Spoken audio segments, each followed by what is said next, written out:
네, 반갑습니다. 오늘은 이제 주제별 성경연구 구약 14가 이 개혁주의 관점에서 본 이제 십계명입니다. 그래서 우리가 십계명은 사실은 은혜 언약이라고 제가 이야기를 했죠. 그래서 십계명이 폐기된 게 아니라 이제 완성되었다. 누구에 의해서? 예수님. 그래서 우리는 구원받은 백성은 다시 어떻게 해야 되는 거죠? 완성된 십계명, 의를 입은 예수 그리스도의 의를 내가 삼은 우리 자체가 이제 십계명을 더욱더 사랑하고 지켜야 되는 거죠. 십계명 폐기된 게 아닙니다. 율법 폐기론자가 돼서는 절대 아니죠.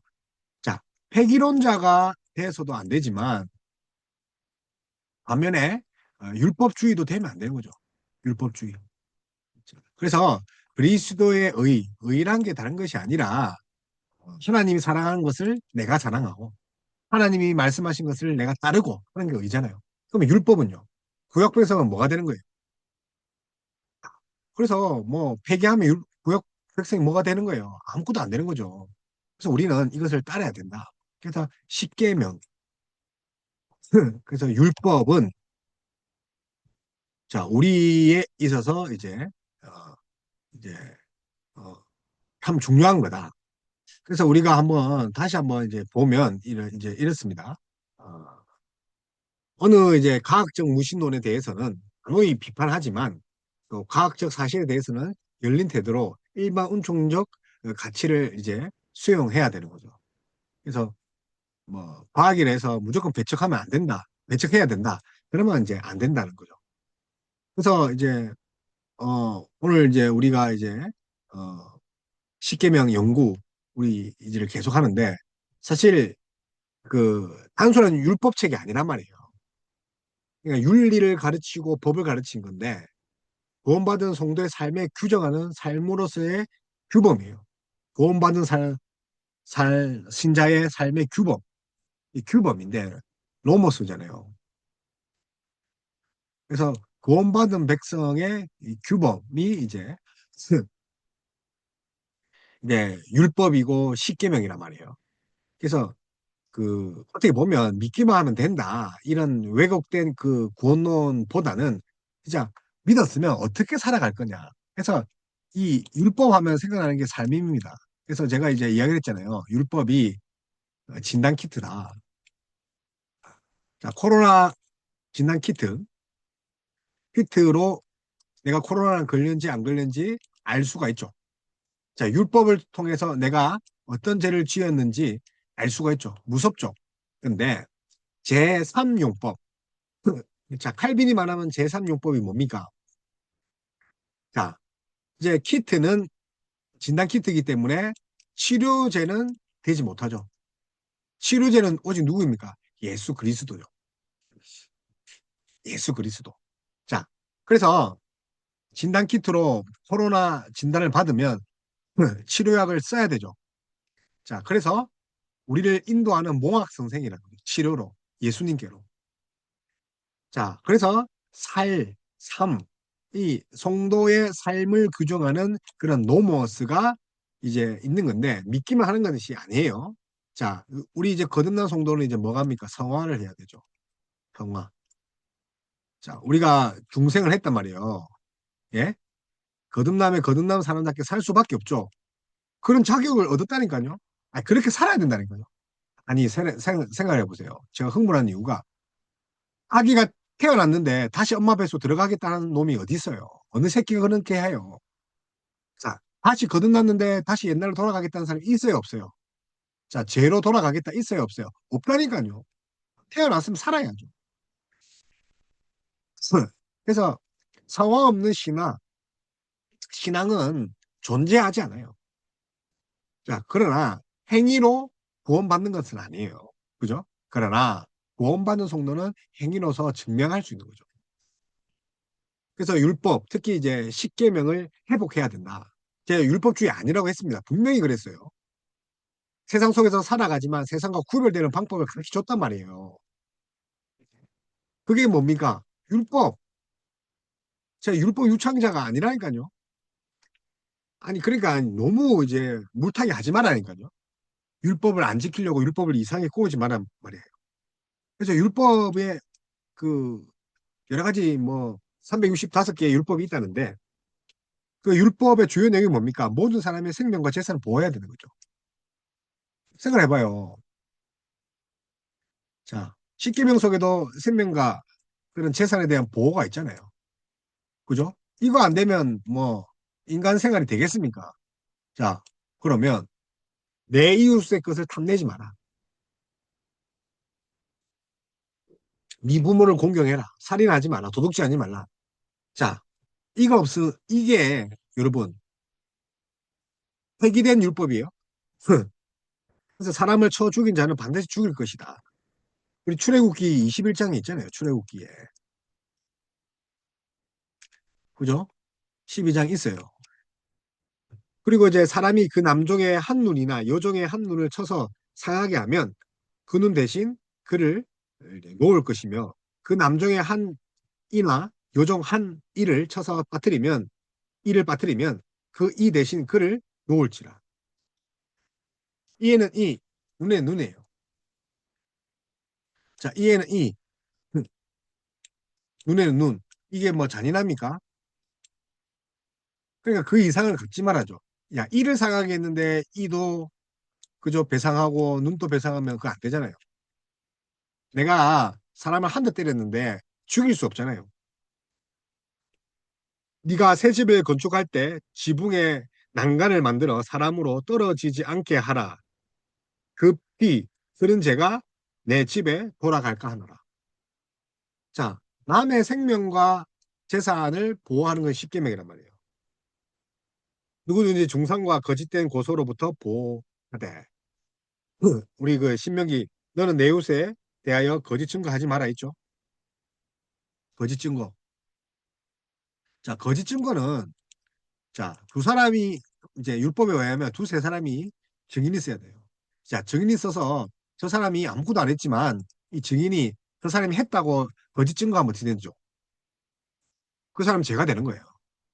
사람의 양심이 무너지면 죽이기도 하고 살릴 수 있는 것이 이제 증인제도예요. 그래서 거짓 증거 하지 말아요. 왜요? 생명과 재산을 지키기 위한 하나님의 뜻이라니까요. 너는 허망한 풍설을 전파하지 말며 악인과 연합하여 무함하는 증인이 되지 말며 다수를 따라 악을 행하지 말며 송사의 다수를 따라 부정한 증거를 하지 말며 가난한 자의 송사라고 편박되어 두어하지 말지니라. 누구든지 자유롭게 법정을 이용할 수 있고 공정한 재판을 받을 수 있는 거죠. 그리고 그 누구라는 그 대상이 연약한 자, 또 가난한 자, 고아와 가부, 이방인들에게 약하다고 해서 힘이 없다고 해서 거짓 증거하면 안 되는 거죠. 그래서 너는 굳게 만들지 말며 사람을 외모로 보지 말며 또 뇌물을 받지 말라. 그래서 이제 외모로 판단하지 마라. 그래서 이제 하나님이 생명과 재산의 보호입니다. 그래서 모든 사람은 땅의 소산을 나누어 가질 수 있죠. 그래서 이제 생명 보호도 하고 그다음에 섹시도 노동의 대가를 땅에 받는 거죠. 너는 네 이웃을 압제하지 말며 득탈하지 말며 꿈꾼삭을 아침까지 밤새도록 내게 두지 말며 곡식 떠는 소의 입에 망을 씌우지 말라. 노동의 대가 뿐만 아니라 이제 중상모략 그죠? 중상모략하면 안 됩니다. 그리고 거짓 고소하면 안 됩니다. 그죠? 자, 이런 것들이 율법에 있단 말이에요. 뿐만 아니라 자유롭게 법정 재판 받을 수 있단 말이에요. 공정한 재판이 있단 말이에요. 그리고 이제 방금 말한 것처럼 땅, 그죠? 자기의 노동한 대가, 땅의 소산 나눠 가질 수 있다니까요. 레위기 보면 너희 땅의 곡물을 벨 때에 너는 밭 모퉁이까지 다 거두지 말고 너의 떨어진 이삭을 줍지 말며 너의 포도원의 열매를 다 따지 말며 너의 포도원 떨어진 열매도 줍지 말고 가난한 사람과 타국인에 위하여 버려두라. 우리 그래서 이제 그, 어, 이제 룻기 보면 그 보아스가 그 밭에 별을 이렇게 남겨놓잖아요.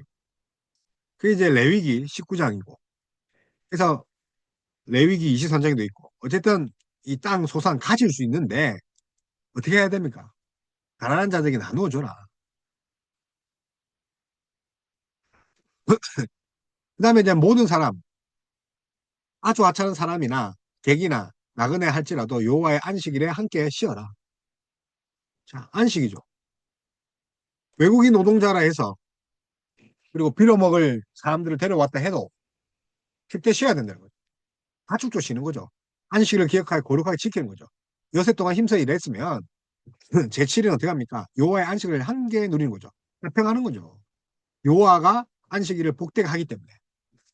안식일은 여호와가 복되게 하고, 그죠? 또 여호와가 안식일을 거룩하게 하는 거죠. 뿐만 아니라 이 사람에 대한 존엄이 있습니다. 당시에는요, 여자와 아이와 종은 짐승과 같았단 말이에요. 얼마 몇백만 전만 해도 노예 제도가 있었잖아요. 노예는 가구처럼 매겨졌죠. 서 있는 가구. 근데 살아있는 가구. 살아있는 가구였단 말이에요. 그런데 이제 인권, 자, 이제 존엄성, 사람에 대한 존엄을 이야기합니다. 하나님의 자유인과 종으로서의 권리가 있다. 자, 존엄, 권리를 이야기한다. 레위기 25장 39절에서 43절. 네 종족이 비난하게 되어 내게 몸이 팔리거든. 자, 가난하게 돼가지고 너는 그를 종으로 부리지 말고 동족일 경우 홍굿이나 우고하는 자같이 너와 함께 있게 하여 희년까지 너를 섬기게 해. 희년. 그죠? 7년이에요, 7년. 그러면 자기가 7년째 발리면 또 7년 동안 잘 보살펴가. 인권이죠. 부채에 걸려있는 것, 그죠? 사실상 사람이 아니죠. 그래서 그가 갚아야 할 봉사죠. 그래서 일꾼으로 갚아라. 따라서 구속되어야 할 권리는 항상 일려져 있다. 자, 또 한번 볼까요? 땅, 그 땅에 대한 이야기인데 이게 이 약속의 땅에서 이스라엘 백성의 모든 상속된 기업을 보호하는 거죠. 자, 상속된 기업이죠. 보호해야 되죠. 다시 희년되면 돌려줘야 돼요. 그래서 희년의 가장 중요한 관심사가 뭡니까? 땅이죠. 왜 돌려줘야 됩니까? 하나님 거. 뭐라고요? 하나님 거라니까요. 토지를 영영이 팔지 말 것은 토지는 다 내 것임이라. 너희는 나그네요. 우고하는 자로 나와 함께 있느니라. 하나님 거라니까요. 그래서 이 인생의 주인 누굽니까? 답 나오죠. 자, 자기 의의를 드러내는 거. 자기 의의를 드러내는 거. 뭘로 막을 수 있습니까? 율법입니다. 자, 이웃의 것을 탐내지 말아줘. 자, 뭘로 그 나의 나의 욕구를 줄일 수 있어요? 율법입니다. 그래서 이스라엘의 이 상속은 아주 중요하죠. 그래서 계대 교련을 해요. 계대 교련. 대보 내에서 결혼을 한단 말이에요. 왜요? 상속을 해야 되니까. 상속을 안 하면 어떻게 됩니까? 없어지죠. 그래서 여자가 없으면 그 여자가 상속을 못 받으니까 그 형제를 물어서 이제 형사수사제 이렇게 하는 거죠. 형제의 그런 그 형제가 있으면 형제에게 결혼해서 이게 이제 땅을 묻는 거고 뭐 어쨌든 그 계대 결혼의 목적은 자녀를 남기지 못하고 남편이 죽은 경우 한 가족의 유산과 기업을 보존하기 위해서 계속 기업 물을 자를 찾는 거죠. 루카 보아스처럼. 10번째 물었는데 없다. 어떻게 합니까? 11번째 가야죠. 그래서 어떤 여자도 사회에서 종속적 신분을 가지고 불이익을 당하지 않게 하는 거죠. 자, 여건이 이 페미니즘 아닙니다. 자, 여성의 인권 보장하는 거죠. 자, 출애굽기 22장 16절 22장이에요. 사람이 종혼하지 아니한 처녀를 깨어 동침하였으면 빙패를 들여 아내로 삼을 것이며 만일 그 아비가 그로 그에게 주기를 거절하면 그는 처녀에게 빙패하는 그런 일례의 돈을 줘야 된다. 빙을 패하는. 그래서 신명기 22장, 또 출애굽기 22장, 또 둘 다 비슷한 말을 하는데, 신명기 22장은 만일 남자가 어떤 약혼한 처녀를 들에서 만나 강간하였거든. 그 강간한 남자만 죽일 것이요. 처녀에게는 아무것도 행치 말 것은 처녀에게는 죽일 죄가 없음이라. 그죠? 이 일은 사람이 일어나 그 이웃을 쳐 죽인 것과 일반이라. 자, 강간이 뭐라고요? 사람 죽인 걸 같다는 거죠. 제가 아는 목사님 자녀는 그 속도 위반했더라고요. 버젓이. 네. 그런데 이제 세상 사람 같았으면 징계를 안 받을 건 아무것도 아니다 그러죠. 자, 율법에 따르면 어떻게 됩니까? 돌로 쳐 죽인 거랑 같은 거죠. 살인과 같다니까요. 물론 이제 결혼을 했지만 뭐 둘이 결혼하고 싶어서 했겠어요. 예? 그 순수한 목적이 다 없어진 거죠. 결혼하고 싶어서 결혼했냐고요. 예? 아기가 생기는 거 했겠죠. 자, 하나만 더 볼게요. 이제 보면 어떠한 장애인, 가난한 자, 연약한 자도 억압받거나 착취할 수 없고. 자, 약자에 대한 거죠. 약자. 그래서 레위기 19장. 너는 기먹은 자를 조조하지 말며 소경 앞에 장애물을 놓지 말고 내 하나님을 경외하라. 나는 요한이라.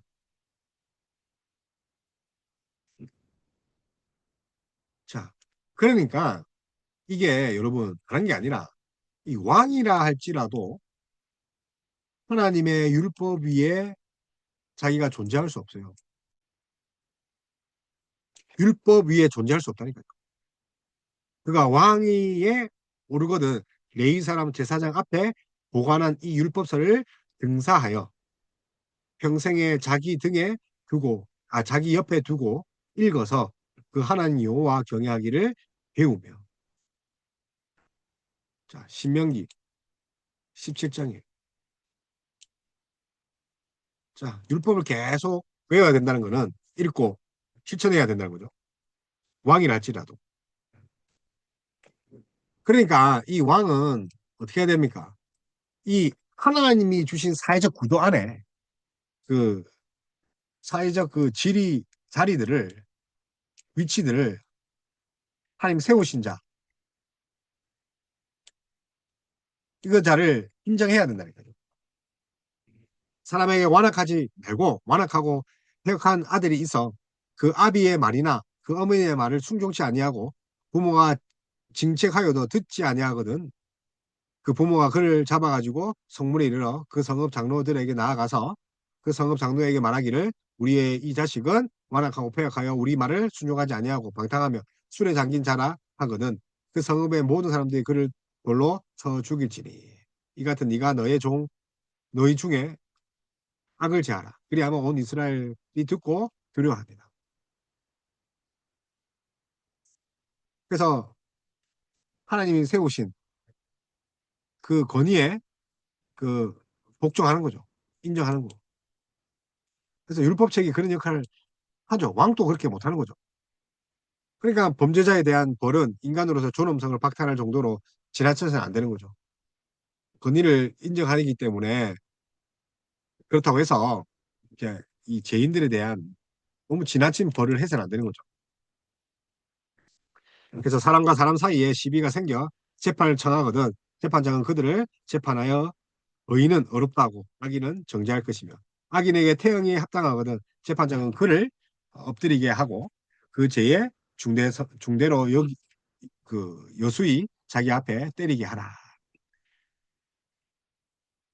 마지막으로 이제 보니까 다른 창조물의 보호에 대한 관심도 있어요. 자, 인간 외에 다른 그런 피조물에 대한 그죠? 자, 피조물을 어떻게 해야 됩니까? 보호해야 되겠죠. 다스리고 통치하고. 그래서 이제 출애굽기 23장 11절 제7년에 안신령이죠. 달지 말고. 야, 안신령은 뭘 하는 거예요? 피조물에 대한 보호라니까요. 안식을 누리다. 거룩하다. 또 하나님 기뻐하시는 안식이 뭐라고요? 그 복을 누리는 거죠. 하나님의 여호와의 복을. 누구도요? 피조물도. 피조물도 복을 누린다. 그죠? 그러면 여러분 주일에 안식을 노려야 되는데, 봐요. 주일에 복과 거룩을 누려야 된다는데, 옆에 사람이 그 장사한 데에서 우리도 장사해야 돼요? 옆에 사람이 잘못됐다는 거죠. 옆에 사람을 설득해서 주일에 하면 안 돼. 왜요? 그날은 그, 복과 거룩을 누려야 되니까. 그죠? 그래서 가게 문 닫는 거예요. 안식일을 거룩하게 지키기 위해서. 그래서 이런 율법들은 이제 다른 것이 아니라, 여러분 잘 봐요.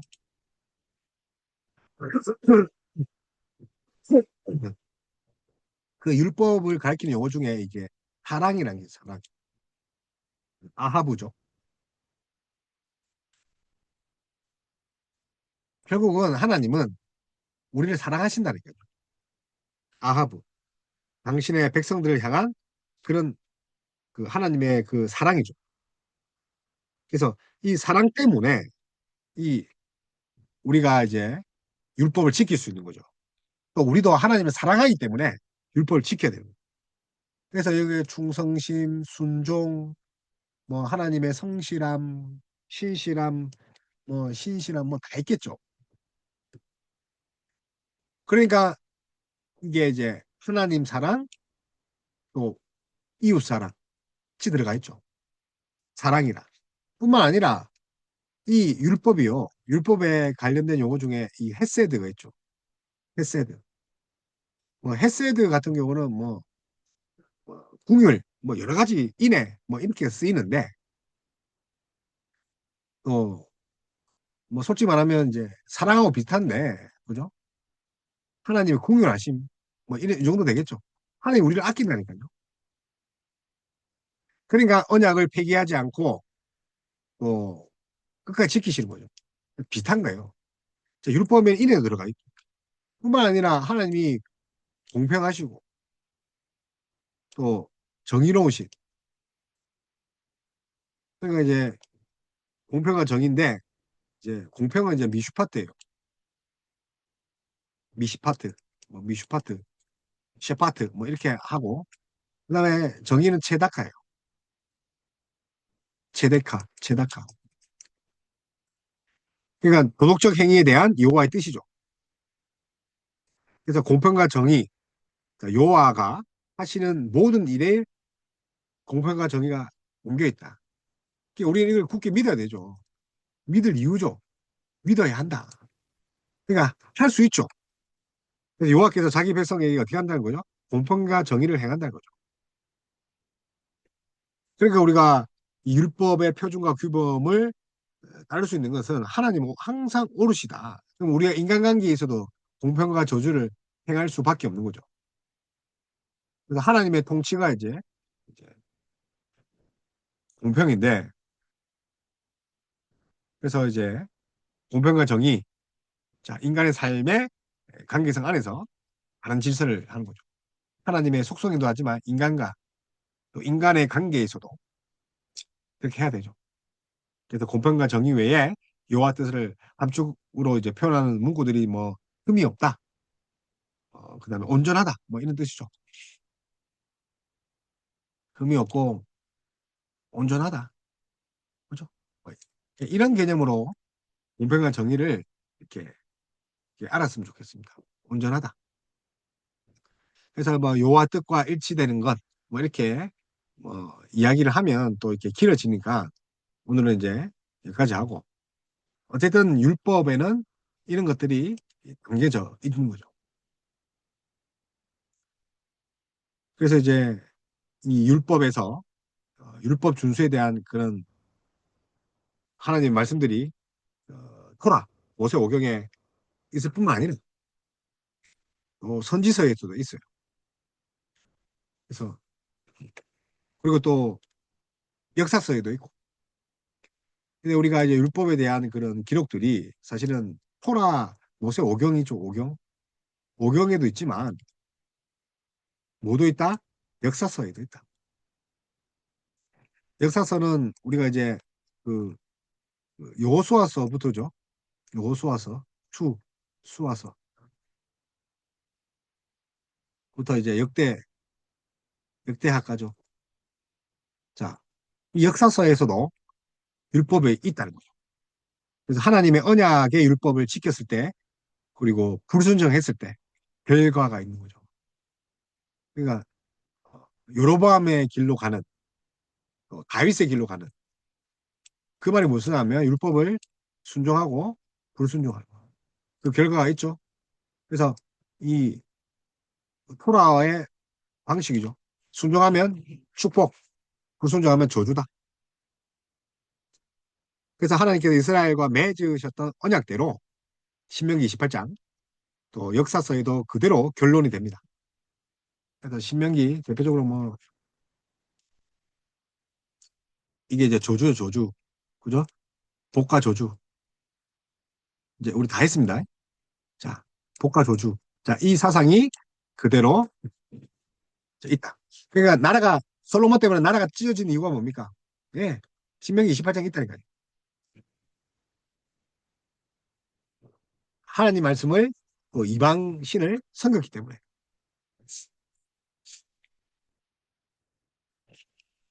그래서 전체적으로 보면 이스라엘 역사는 하나님과 율법을 버린 불순종 역사. 자, 사사기도 사실 실패한 역사잖아요. 역사서 보십시오. 실패한 역사잖아요. 그래서 역사의 최종적인 모습은 아수르와 바벨론, 또 포로로 잡혀가죠. 불순종의 주요 형태는 뭡니까? 이방신, 우상숭배, 뭐, 이제 뭐, 이는 결혼인데, 합혼이죠, 합혼. 그러니까 이제, 다른 민족과, 그걸 뭐라 하죠? 하여튼, 다른 이방 민족과 결혼하는 거. 그리고, 다난화 되는 거. 이방화 되는 거. 자, 이런 역사 속에서, 우리가 잘 아는 다윗, 히스기야, 요시야, 종교개혁 하잖아요. 율법대로 살잖아요. 하나님의 백성을 하나님의 축복으로 인도하잖아요. 히스기야, 요시야. 자, 그래서 북왕국에서는 모든 왕들이 여호와 하나님의 그런 율법을 떠나 있었기 때문에 엘리야와 엘리사가 하나님의 율법대로 백성을 인도하고 하나님의 축복을 내리는 그런 그 대표자로 될 수밖에 없는 거죠. 북이스라엘의 그 역사, 북왕국이죠. 엘리와 엘리사가 있잖아요.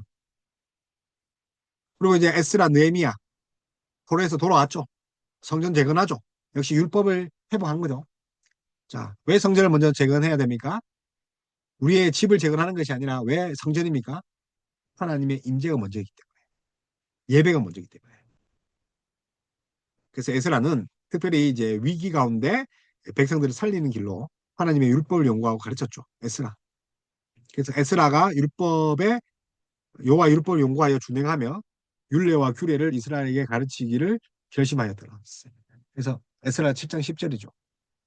역사서에도 나와 있고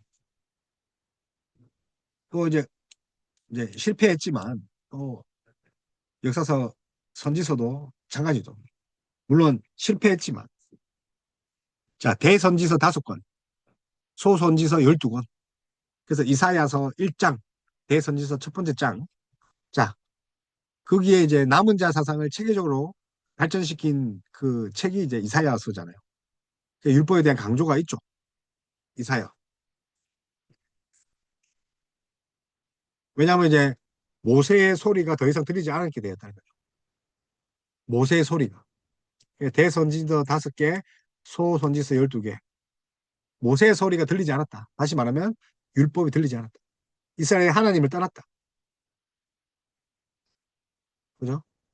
사회가 무너지고 불의했다. 하나님을 아는 지식이 없다. 그래서 망하였도다. 예레미야도 마찬가지죠. 새 언약을 통해서 하나님의 율법이 백성의 마음에 새겨져서 모든 백성이 하나님의 뜻을 알고 행할 날이 올 거다. 다시 말하면 새 마음과 새 영을 부어줄 것이다. 오순절 뿐만 아니라 예수 그리스도 예표죠. 왜 그렇습니까? 이 반대죠. 당시에 새 마음과 새 영이 필요할 만큼 그들이 하나님을 떠나 있었던 거죠. 뿐만 아니라 이제 시편과 지에서 여호와의 우리 시편 1편이 뭡니까? 여호와의 율법을 주야로 묵상하는 자. 그 자가 이제 복 있는 자. 아시레. 행복자는 거예요. 아시레. 자, 그렇게 시작하죠. 그래서 1권과 2권이 원래는 같은 시라 그러잖아. 복이 있는 자로 끝나서 2권의 마지막이 복이 있는다. 복대도다. 끝나거든요. 1권, 2권이 원래 이제 같은 시로 보는 그런 경향이 있잖아요.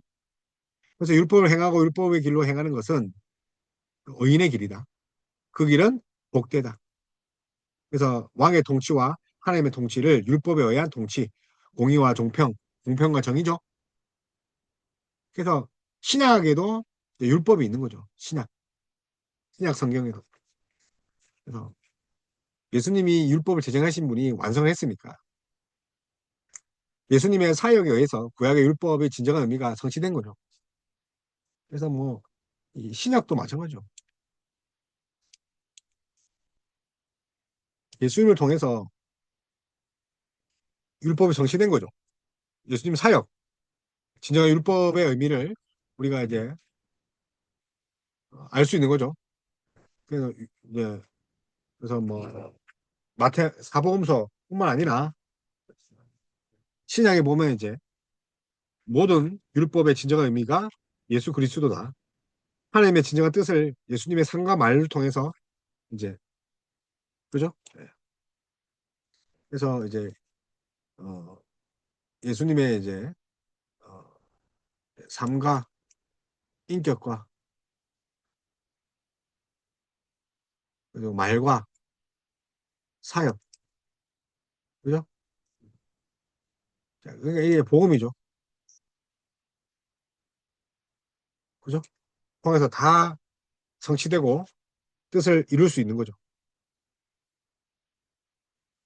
그래서 복음은 예수 그리스도의 그런 모든 생애에 있어서 다 완성됐다. 그러니까 십계명이 결국은 뭡니까? 세상과 구별되는 방법대로 하나님 백성이 살 수 있는 거죠. 잊기만 하면 안 되는 거죠.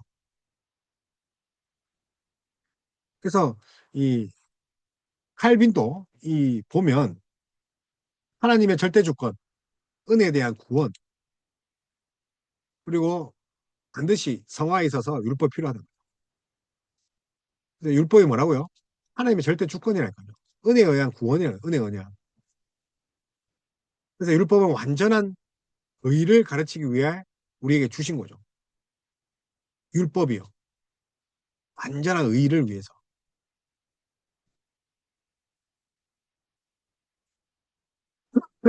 그래서 이제 율법의 이 제1용법, 제3용법 앞으로 됐는데, 자, 죄를 깨닫게 하는 거죠. 진단 키트죠.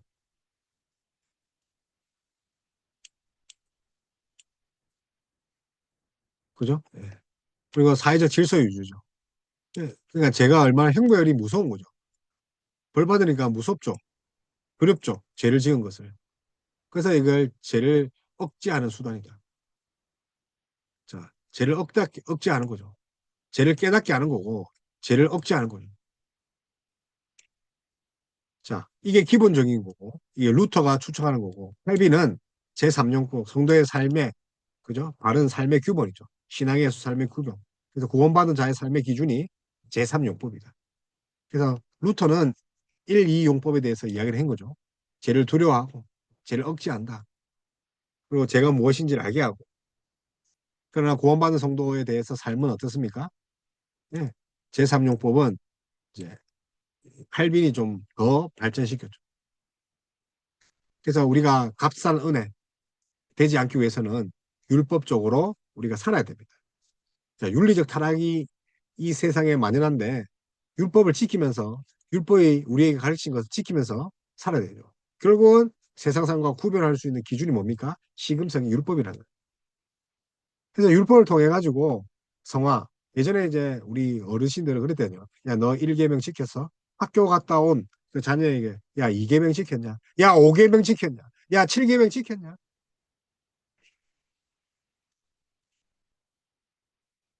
그래서 제가 볼 때는 여러분 이 출애굽기 20장과 신명기 5장 이 율법이 두 개 나오는데 이 하나는 시내산에서 하나는 모압 평지에서 다시 그 회상하면서 씁니다. 신신당부하면서. 그래서 이 출애굽기 돌판 하나님 직접 썼다면 모세기가 이제 회상하면서 쓰는 거예요. 그러면서 좀 더 디테일해진 거죠. 디테일해졌죠. 그래서 언약을 체결해주면 이제 언약대로 살 수 있는 그런 그러니까 십계명이 결국은 어떻게 됩니까? 더 디테일해서 언약을 갱신하면서 단순한 명령이 아니라 언약적 구조였다는 것을 드러내는 거죠. 그러니까 이제 율법은 거룩한 삶의 완전한 모범이란 말이에요.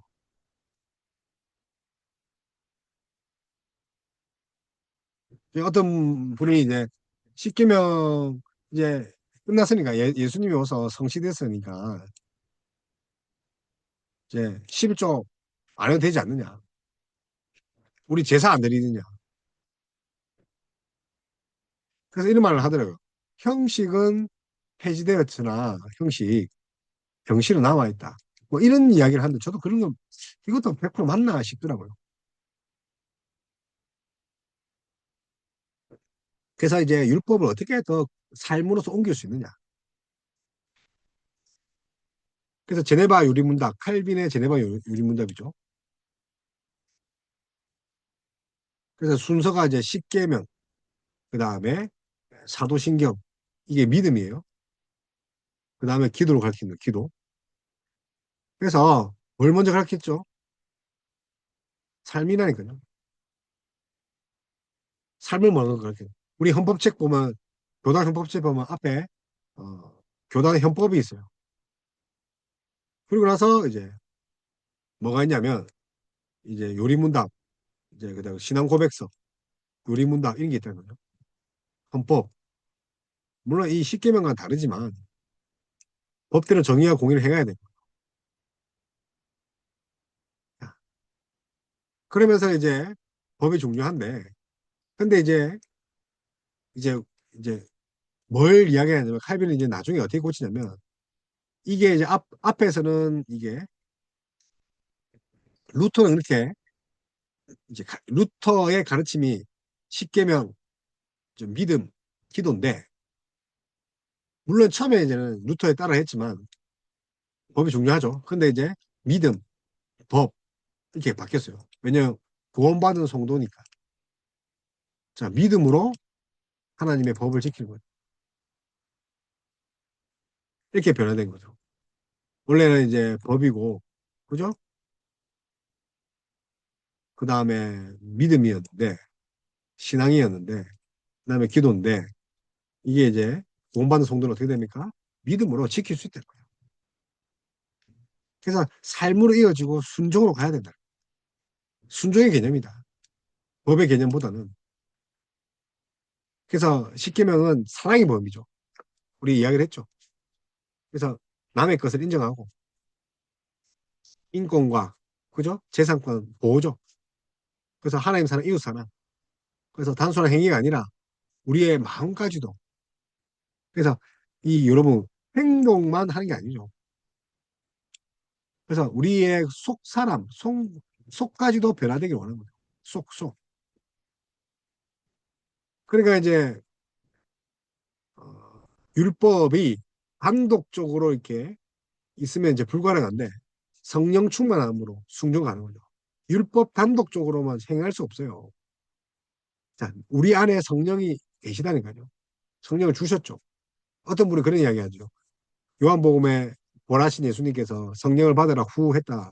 그러면 사도행전 2장에 있는 그 다락방 그 성령은 뭐냐? 다른 영이냐? 제2의 브레싱, 호흡이냐? 그게 아니라 앞에는 이제 결과적으로 점진적인 하나님의 그런 사역인데 우리 부활하신 예수님께서 그 성령 주신 것은 앞으로 있을 다락방 그런 성령 강림의 예초, 그죠? 예고편이죠. 그러니까 이제 드러내지 표중이죠. 이렇게 될 거다. 그래서 우리는 안에 뭐가 있다고요? 성령 충만함. 그래서 결론은 율법과 성령 통해서 성화로운 삶을 살 수 있다는 거. 그래서 벨직 고백서에서도 율법은 폐지되지 않았다. 영원하다. 도덕법은. 그러니까 율법을 계속 지키고 살아야 된다. 벨직, 그죠?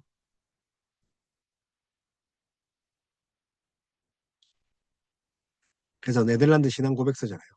네덜란드와 덴마크가 분리되기 전에 하이델베르크도 마찬가지입니다. 우리 제1장이 우리 인간이 얼마나 비참하다는 거죠.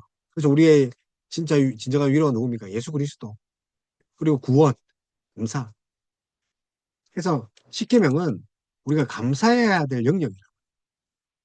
자, 우리가 짐을 지는 영역이 아니라니까요. 우리가 얼마나 비참한 거 왜요? 죄. 근데 우리가 구원해 줬잖아요. 그러면 이제 감사하게 사는 거라는 거예요. 십계명 무슨 영역? 감사의 영역. 십계명 무슨 영역? 도덕적 그 율법의 지속성이죠. 그래서 구원받은 백성들은 십계명 때문에 구원받은 게 아니라 구원받았기 때문에 감사하게 하는 거죠. 하이델 베르거죠. 그래서 십계명 단순한 율법이 아닙니다. 성도의 그 구원받은 성도들의 삶의 규범, 그죠? 예.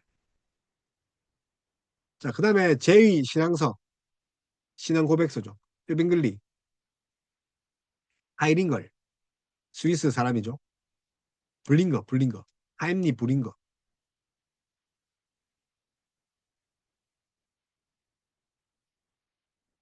자, 그래서 율법은 여전히 필요하고 교회 윤리나 감사함을 해야 되는데 또 웨스트민스터 이제 신앙 고백서 장로교도 그래요.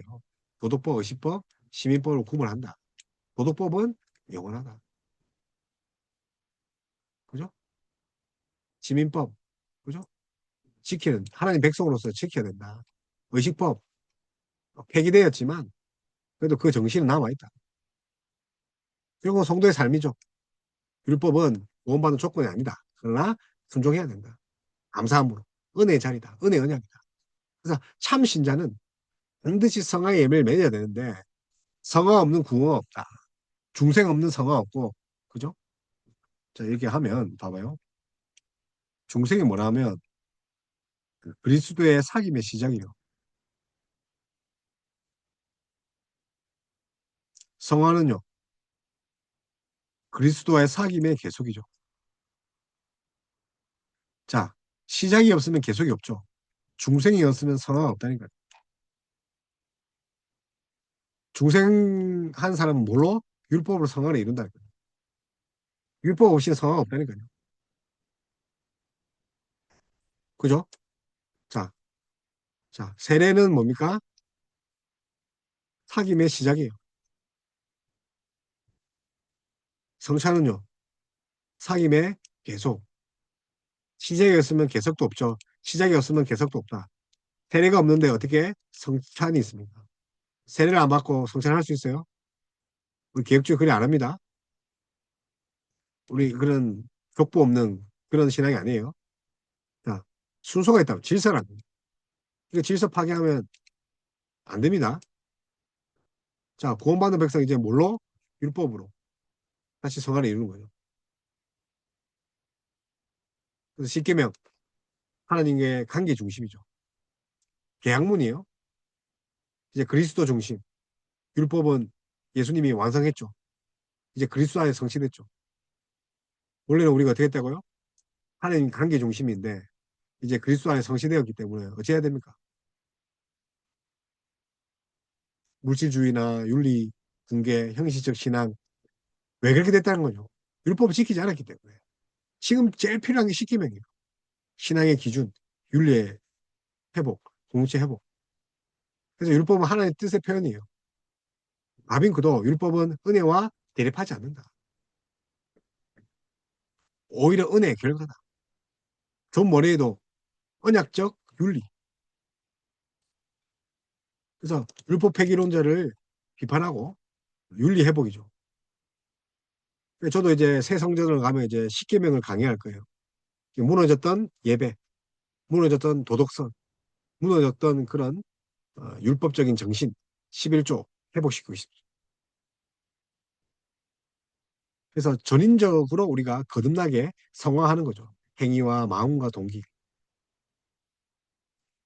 그래서 우리가 뭐 하지 말라는 것은 진짜 위험하기 때문에 나 외에는 다른 신을 섬기지 말라. 하지 말라 하는 이유가 뭡니까? 진짜 위험하기 때문에. 진짜 중요하기 때문에. 그래서 이제 어, 그 칼빈 같은 경우는 네 이웃의 것을 탐내지 말라라고 하지만 적극적으로 사랑하라는 거예요. 적극적으로 사랑하라는 거예요. 그죠?